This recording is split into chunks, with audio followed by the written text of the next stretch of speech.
Assalamu alaikum. You're watching Views and News and I'm Faisal Rehman live from our Islamabad studios. Today, as we all know, is the 27th of October. Exactly on the same day in 1947, the Indian troops invaded Kashmir, and since that day, we in fact observe this day as a black day.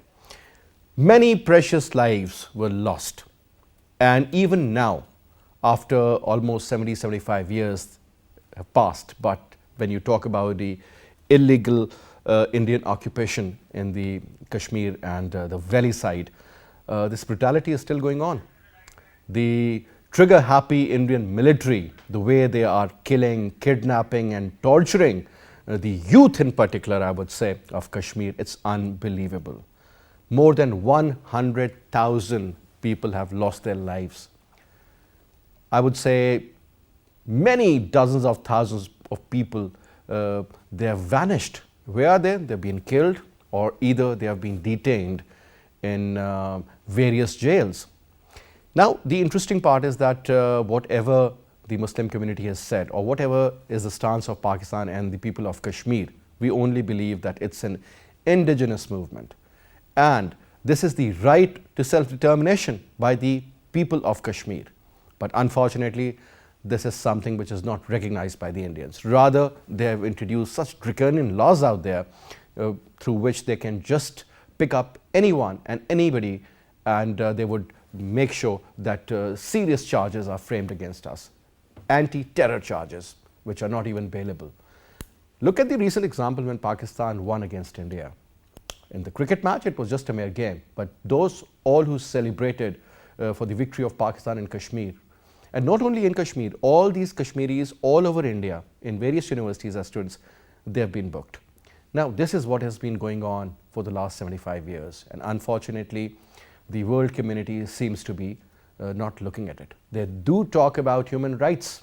They do talk about the rights of the indigenous people, whether you talk about South Sudan or you talk about certain areas in the east of Indonesia, East Timor, or you talk about certain other countries. They would always make sure that they would pinpoint their fingers, even Afghanistan, but nobody talks about them.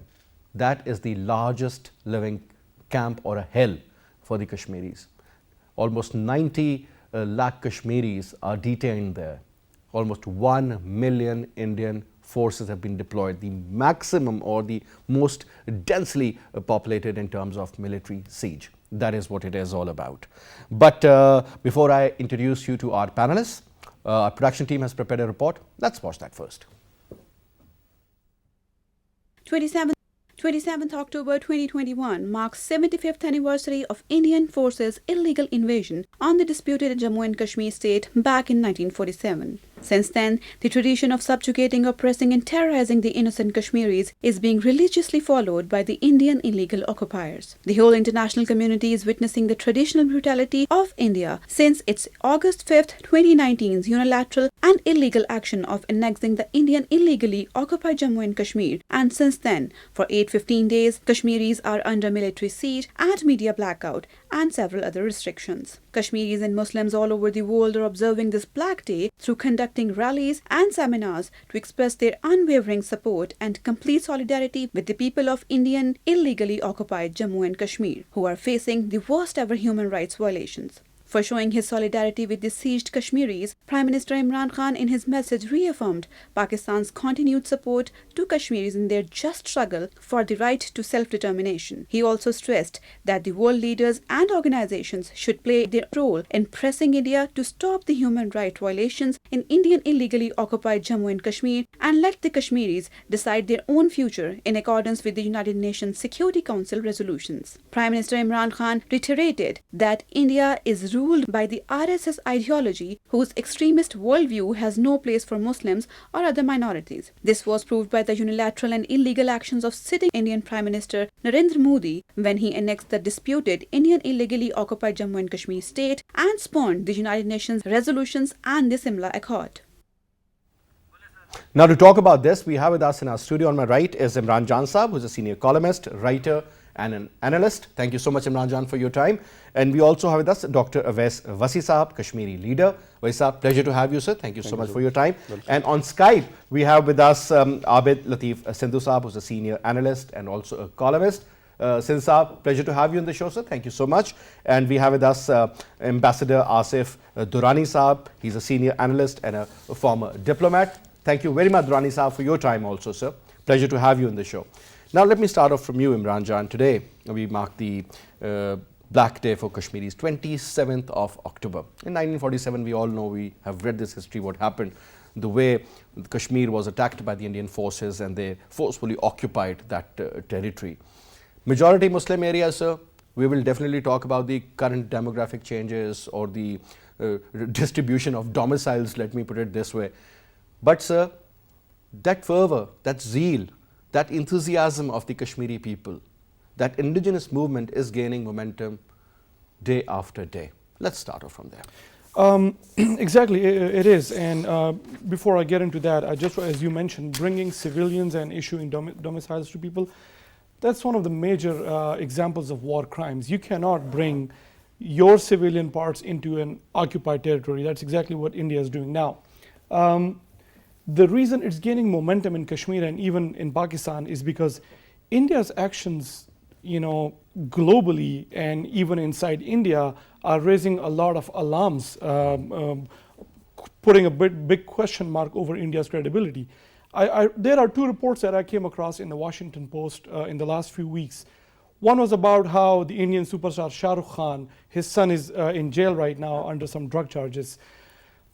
The writer was basically saying how he had to stay so quiet. Shah Rukh Khan, the superstar, who usually always gives his opinion, is very vocal about social issues. He had to stay so quiet, and he has to stay quiet because he knows what the results could be. Someone can kill his son in jail. The RSS Hindutva terrorists, they already do not like the fact that Muslims dominate the Bollywood industry. And if he voices some concern, Shah Rukh Khan does, they might just go and harm his son. And so Shah Rukh Khan, despite being such a superstar in his country, has to stay quiet. The other report was about... And interestingly, sir, he has named the kids, these are the Hindu names. And when it comes to the interesting part, and that is that which religion to follow, he follows both the religions just to please the Hindus. To keep... Despite that fact, sir, whatever is happening, this is absolute racism. This is anti-Muslim sentiment of the RSS that prevails out there. That's so this is the result of that. That's what they have made it all about. The other report that I was talking about was about how the Indians are sponsoring academia, people who are criticizing global academia. For example, professors and researchers in the United States, in European countries, different universities, even as high as Yale and Harvard and Stanford, they are sending threatening letters. They are organizing people to criticize and send concerned letters to the dean of those universities to criticize the concerned professor who's actually writing against India. That's how extreme they're becoming. So their credibility is really under a big question mark, and that's why... The Superman movie is another example. Yeah, they said, well, as you mentioned in your report, people inside India, if they celebrated Pakistan's victory against India, they are in jail now. Even Virat Kohli, when he showed some semblance of sportsmanship on the ground by shaking hands with Rizwan and Babar Azam, he is trashed in his country for that. Mohammad just for Shami. that behavior. Mohammad Shami is another big example. So of course India's credibility is under big question because of these very actions. People are really saying, you cannot even have democracy in your own country. What are you going to do in Kashmir? The Supreme Court, today's newspapers, I saw in today's newspaper, Supreme Court in India is now pursuing reports that the Israeli software spyware Pegasus is being used by India to spy on journalists and human rights activists, to know what they're doing, to see what's going on, and any political dissident, anyone that does not agree with New Delhi, they are being spied upon. That's the kind of democracy they have right now. So people really are questioning, is that what you will bring to Kashmir? When you say we will make it part of India and make it something great, to convert it into a great region, that's what's going to happen in Kashmir also. So now coming to you, Dr. Saab, we used to hear and read that India is a secular state with all the Muslims, Sikhs, Dalits, Jains, Christians, you name it, along with the Hindus, they live very happily. You know, a particular textbook example, good enough, but in reality, it's totally opposite. What the media shows the world is a different ballgame altogether. But sir, if I make a statement, will you agree with it? As Abraham Lincoln once said, government of the people, by the people, for the people. I think this government is of the Hindus, by the Hindus, for the Hindus. Is that a correct statement, sir? And that those Hindus, not only the regular Hindus, I'm talking about the RSS goons. Exactly. I absolutely agree what you said, that in current India, though constitutionally they claim that we profess for democratic principles, democratic claims that they make, but as a matter of fact, if you see the current regime for the last in the previous regime and in the current regime, what they are doing, that they are squeezing the space for the minorities within India. And I often quote that quotation by even Indian Congressman Shashi Tharoor, that it is safer to be cow in India than to be a Muslim. So by this statement you can understand that how Muslims have been marginalized, and recently citizenship acts and the incidents of lynching which have been frequently taken place within India, and what they did to the Muslim majority state, through demographic change and through people bringing from different parts of India and placing them and taking over the whole administration. Now Chief Secretary and all the administration are Hindu. 80%, more than 80% population is Muslim. So if you see the ground reality, so it belies the claim of democracy. So I also use that term that is used by Arundhati Roy for their democracy, that is not democracy, that is the democracy that India claims to have. Now, another important factor, sir, is about the overall expectation of the local people of Kashmir, sir. There was one generation, there came another, struggle is going on. Now, sir, what we have witnessed over a period of time, that they are going after the elderly also. They don't even leave the women, you all know. Forget about the children, the youth in particular. Youth from various colleges, universities, and not only in Kashmir, sir, wherever the Kashmiri students are studying, all over India. What does that tell, sir? What sort of an impression are they giving to the rest of the youngsters in India? The freedom sentiment that has been now transferred to the current generation, to the youngsters of Kashmiri, you are right that is not confined to the valley. It has been spread to different parts of India where these people are studying, for example, different universities. In Delhi. Even in JNU and some other universities you must have witnessed. And recently, after this India-Pakistan match and Pakistan victory, you must have observed, the feelings and demonstrations that they have, held there within India. So that is, their defying thing that they are doing. Under these draconian laws, and just imagine a student who was just shouting and yelling and clapping on a good cricket display, and he's been booked under the anti-terror law, sir. Exactly, that is right. That is right, that this sentiment of freedom that has not been, India was not able to, dilute it or subdue, the youngsters of Kashmiris. So now they are at the forefront. If you have observed the current mass uprising started in 2008 after Amarnath Shrine, and then 2009 and 2010 and recently, you must have observed that youngsters and children, they are at the forefront of the this movement. That reflects that now this generation, they have taken hold of the movement. They are at the helm of affairs. They are in the leading position, and they will lead it to the logical conclusion, what I believe. Inshallah. Now, let me also bring in Ambassador Asif Durrani Saab. Now, sir, we have had so many shows on this particular issue when it comes to Kashmir, about the atrocities committed by the Indian military and the kind of living hell these people are living in at the moment, sir. To be very honest, I mean, we can't do much, but whatever we have been doing, I mean, whether we talk about the political support or the moral support or the diplomatic support, sir, now it is generally believed that the time has gone for all those. There has to be some sort of a tangible support for the Kashmiri freedom fighters. Every other day, the Indians, they come up with the story that they have been able to capture XYZ number of these, basically the students of these universities, and they are charged under false allegations. But at the end of the day, sir, they are killed, they have been picked up. God knows how many houses have been recently torched just on the basis that somebody who has been living there for the last 20, 30, 40 years. I mean, so the whole world is very quiet on this. They would talk about single issue somewhere in Antarctica, but their eyes are closed when it comes to Kashmir, sir. Do you think in order to bring their attention on the human rights issue or otherwise, sir, Pakistan has to think beyond the moral, think beyond the political, and think beyond the diplomatic support? Yeah, thank you, Faisal. We have to keep in mind that when diplomatically you are talking about issues, then you are talking about the pacific resolution of disputes. Otherwise, if diplomacy fails, then armies take over.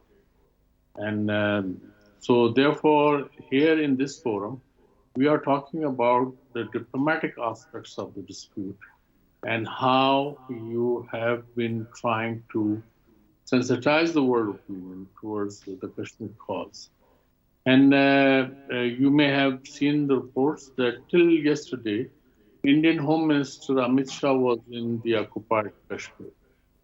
And he could not come out of the security camps in the occupied Kashmir, while his objective was to meet the people of the Kashmir, especially the youth. And he also boasted that he's wearing a paran and not a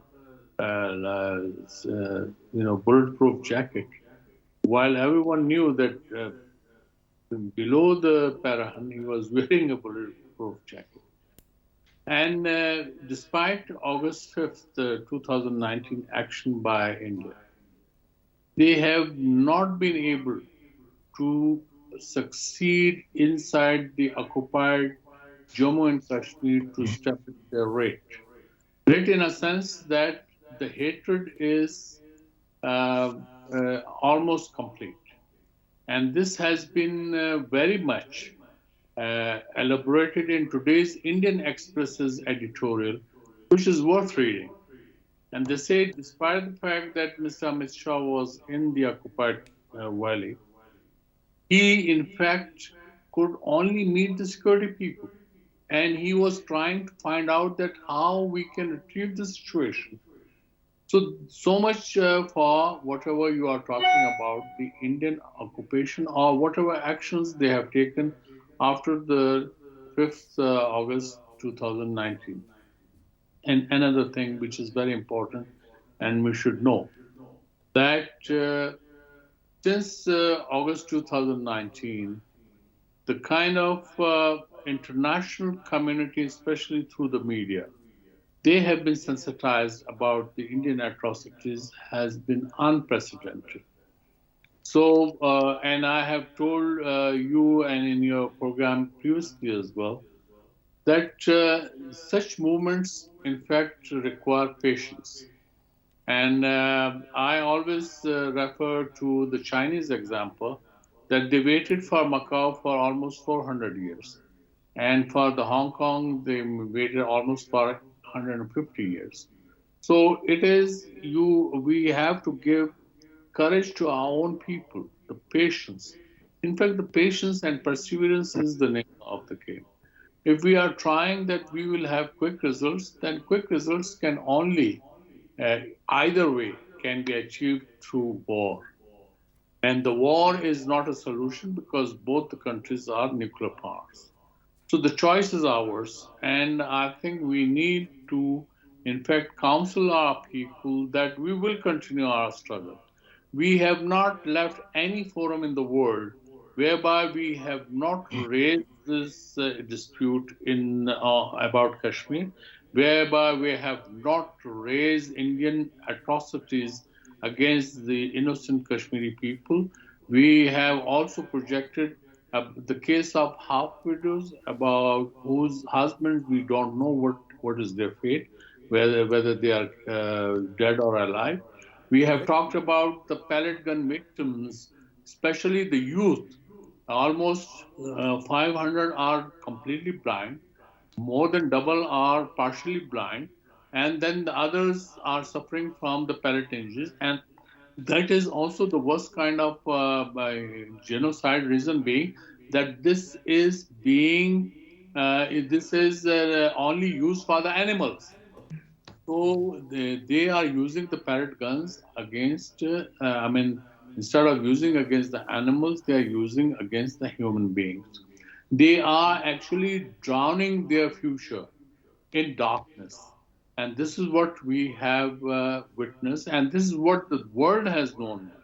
And now we should not forget that UN Human Rights Council, in its 2018 and 19 reports, consistently asked for a probing mission in the Indian occupied Jammu and Kashmir, which India, of course, has rejected.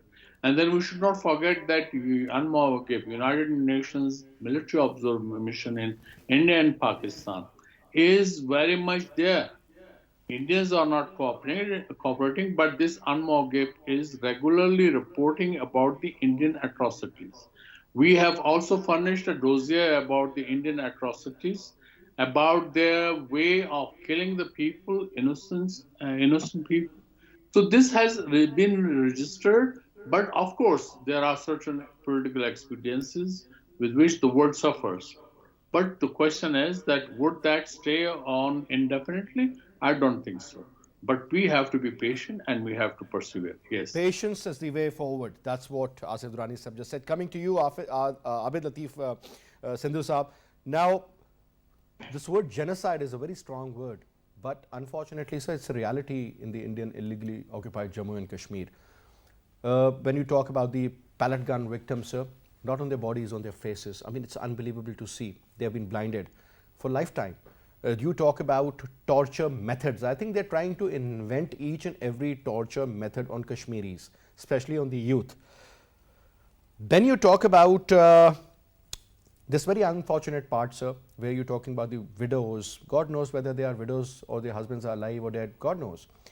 And then the overall situation, whether you talk about torturing their houses, torturing their and flaming their businesses, houses, properties, picking up people nobody knows about their faith, and then on top this demographic change, the kind of, I mean 4 million, that's a huge number of domiciles that have been distributed among the masses out there.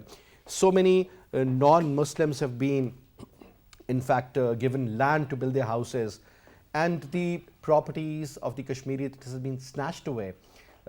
And this is something, you know, genocide I think seems to be a very light word as compared to what's going on in Kashmir, sir. Let's throw light on that aspect, Sindhu Sahab. Yeah. First of all, let me, make it very clear in very, absolute terms that India is no more a democracy. It's a sham state. And as Ambassador Saab was saying, that any country which flouts the international commitments, the international treaties, and the UN resolutions, it is basically a rogue state.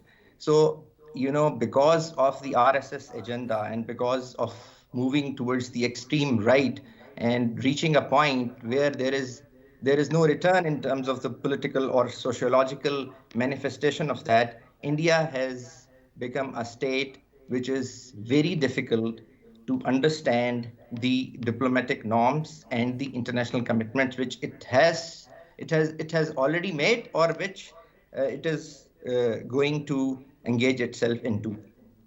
Now, as you have mentioned, that they have changed the status of the Kashmir, and particularly by using their constitution as a weapon.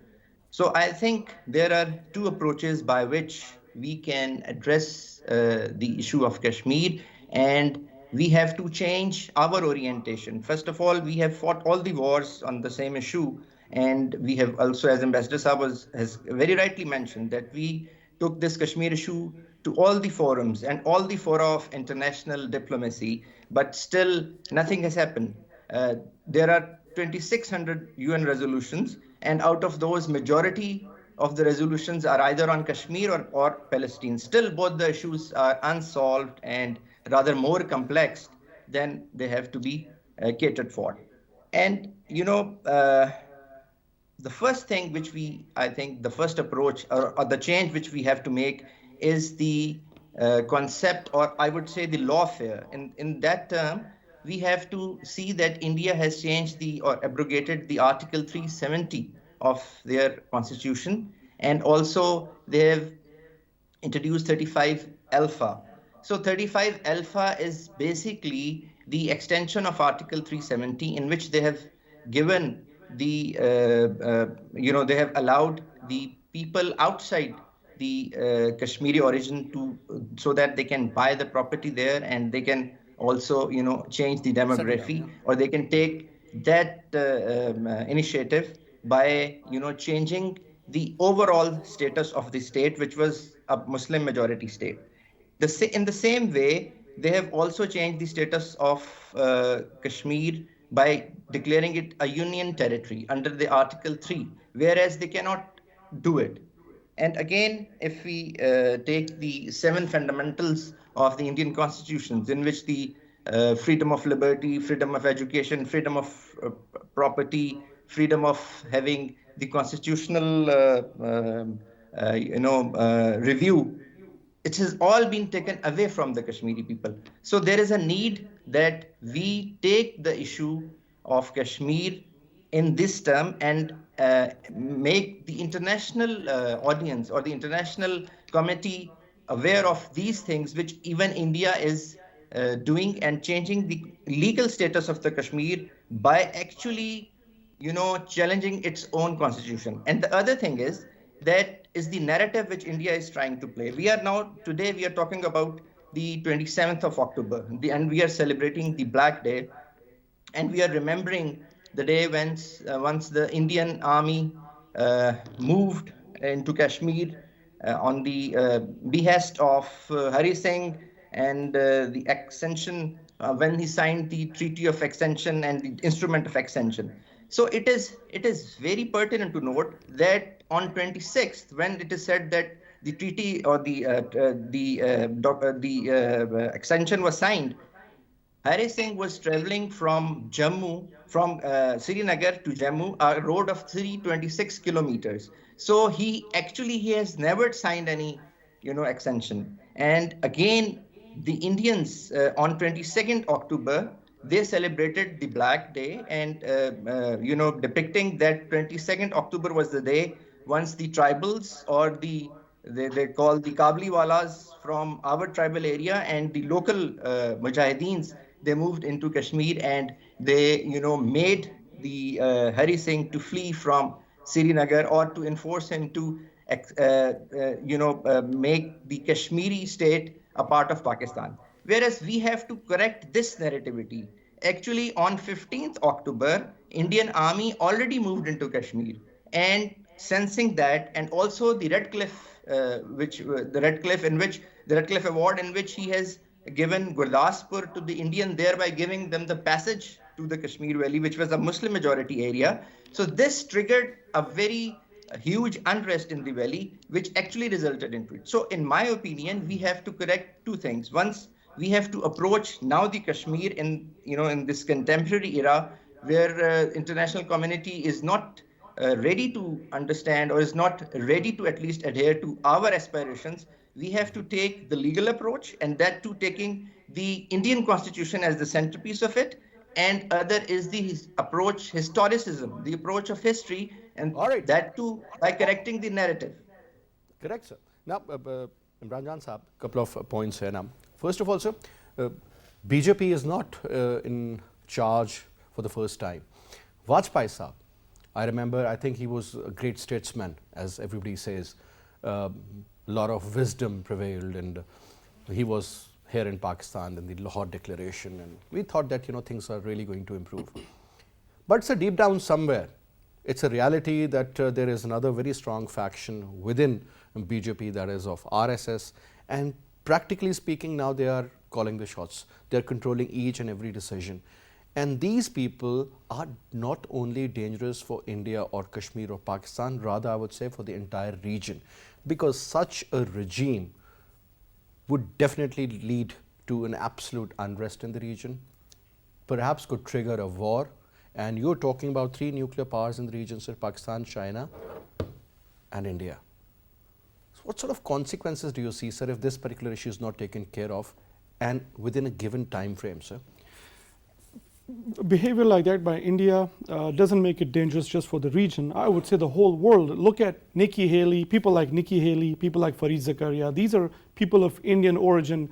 They're in the United States, controlling minds, spreading the propaganda. Now, coming back to what you asked me, listen, India, BJP, Narendra Modi was elected. We know he's a terrorist. He was banned from entering the United States because of his role in killing all the group, as you mentioned before the show, Amit Shah, Ajit Doval. It's the same group that orchestrated the murder of 1,200 or more Muslims in the state of Gujarat when he was the chief minister there.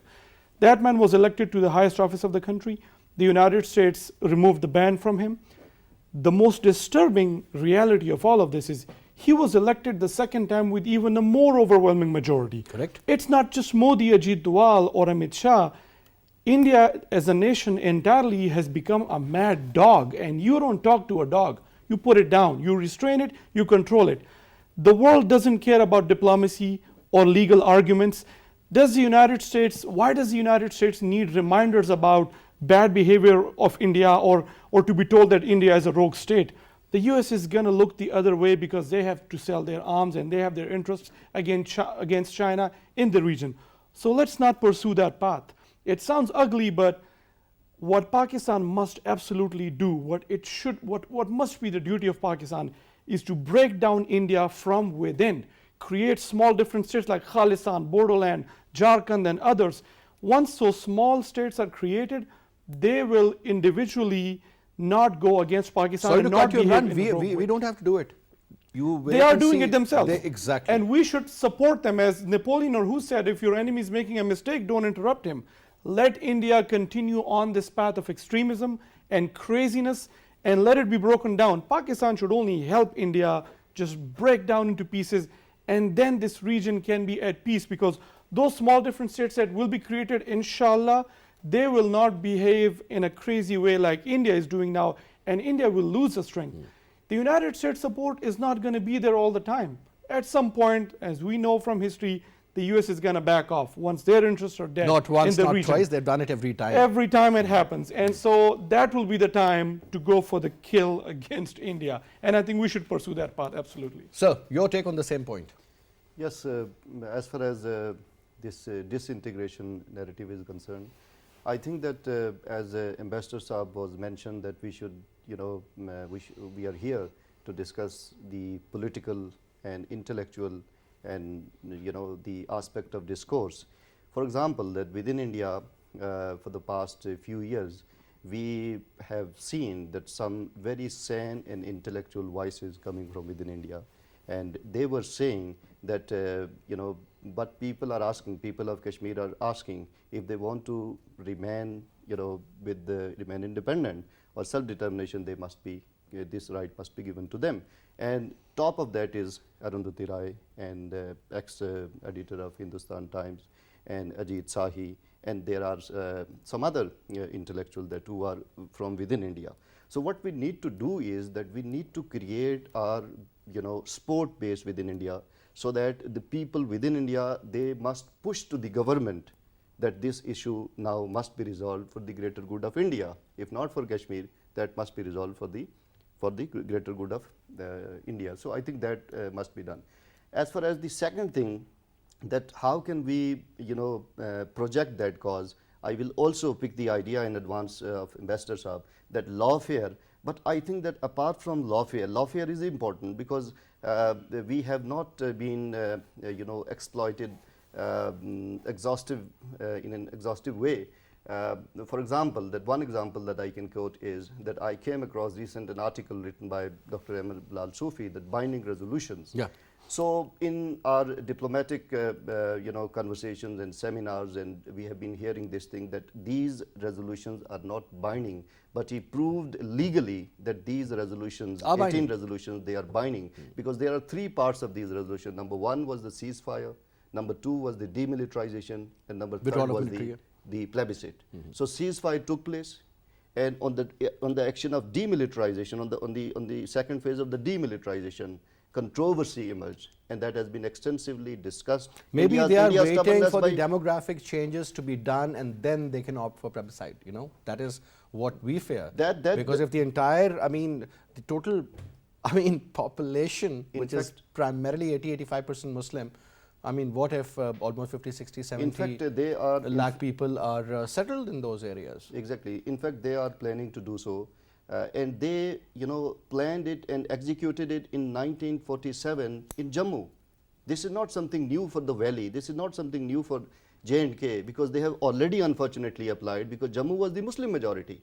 After huge massacre, killings of 300,000 people, Displacement of people. displacement of the people, Jammu now is the Hindu majority instead of Muslim majority. This is according to exactly that. the formula they're So applying they, on in fact, the other they side. try to replicate the same in Valley, and they have started it. In the previous tenure, in the previous tenure of the BJP government, in a very short cabinet, they inducted Dr. Jatendra Singh, member of parliament from Jammu. He was the point man of 370. They wanted to revoke it in the first regime, but they couldn't do that. But in the second, in the second tenure, the current one, they did it. But I think that they, the objective that they wanted to have through dilute Kashmiri's identity or Muslim identity, I don't think that they will be successful in doing so, because the resentment and resilience on the ground that that is I think that doesn't allow them to have their claims accomplished in the valley. Now, coming to you, Ambassador Saab, another very important point, and since Imran Jan was talking about it, that there are so many places. You start from Bihar, Assam, you talk about Manipur, you talk about Jharkhand, Kashmir in the north, Khalistan on the Indian west, and then you go further down, so there are a lot of issues on the Tamil side. Obviously, those people, they're very well educated, very calm people, but they believe that there is a total disconnect with Delhi, with UP, because the decisions are taken out there in Delhi and nobody consults them. Now, this is a great fault line in India, sir. And since so many people from various religions are living there, they practice different kind of, they have their own approach towards those religions. But having said that, sir, now it seems that certain minorities, and in particular the Muslims, they've been squeezed to a limit where either they are forced to, because there was this very interesting sort of a speech I was listening to 2-3 days ago, in which one of the extremist Hindu, where a lot of people from RSS and BJP government were also sitting, and he was saying that, let's go for the kill. Tell them, make sure they don't retaliate, and if they do, take care of them. This is the kind of approach, and he was being applauded by the RSS people and the BJP sitting members, on this kind of an approach. Your take, sir. Well, Faisal, when you talk about insurgencies in India, there are over a dozen insurgencies right now happening in India. And that doesn't mean that I would rather be reluctant to discuss about them, because right now we are discussing the Black Day about Jammu and Kashmir. And here also lies the point. India tried to pressurize Pakistan through Afghanistan by using the Afghan territory to do mischief in Balochistan and in Khyber Pakhtunkhwa in the former FATA regions. So my contention is that if India, about our promises which have no dispute, whether it's Balochistan or KP, if they want to instigate unrest there, then I think they are offering Pakistan to look for the greener pastures or a dozen insurgencies which are taking place in India. So they are by all means, they are my guests. So they can, in fact, and then they should not then complain about that. Here we are focusing on the Jammu and Kashmir dispute, which is an international dispute recognized by the United Nations Security Council that it should be resolved through a plebiscite and to determine the will of the people through and unbiased and uninterfering plebiscite. So here we have to be very clear that what they are doing against the minorities, that is also an issue. That is an issue of Human Rights Council. Indians have been trying to raise about the human rights issues in Pakistan, and I think to which we are responding with regard to the minorities and the treatment of minorities, they are doing that. And then Indians, when they treat minorities, especially the Muslims, the way they have been treating. For instance, during India-Pakistan match, what they did against the Muslim bowler Muhammad Sami, which they called as Shami, this itself speaks of the Hindutva mind, and they want to actually use that rhetoric through the social media to garner further votes and consolidate their position in their own country. And this is unfortunate, and it is going to backfire. Reason being that if you snatch the right of sense of belonging among the citizens of the country, then actually you are creating the fifth column in the country. And then in that case, I think that would spell disaster for India. And if it spells disaster for India, it would be equally disastrous for the neighboring countries, including Pakistan, because it's a country of 1.3 billion people. And even if there are 10 million people, those are dislocated and they become, they go and their influx takes place in Pakistan, it would spell disaster for us. So I think sanity should prevail, and we should keep on sensitizing the world opinion that how Indians are going berserk, especially the Hindutva forces, which are equivalent to fascists. Mussolini, Hitler talked about migration and all that. He made that pretext. Mussolini and others, South Africa, they in fact grabbed the territory. Indians are now doing that grabbing of the territory in occupied Jammu and Kashmir, and they are changing the demography of that disputed territory. So it will also backfire. Yes. All right, this is exactly what is happening, sir. But time will tell and time will prove. But last quick comment from you, Abid, Latif, Sindhu Saab. Now, we all know what's going on out there, sir. As Ambassador very rightly mentioned that, this is not only going to destabilize India, but this could in fact have its own fallout factor on the neighboring countries. Now, having said that, sir, currently what Pakistan is going through, whether you're talking about the economic crunch or otherwise, a lot of pressure on the Afghan border, turmoil going on in that country also. Sir, currently, what sort of a strategy we need to adopt, sir, on the short-term basis?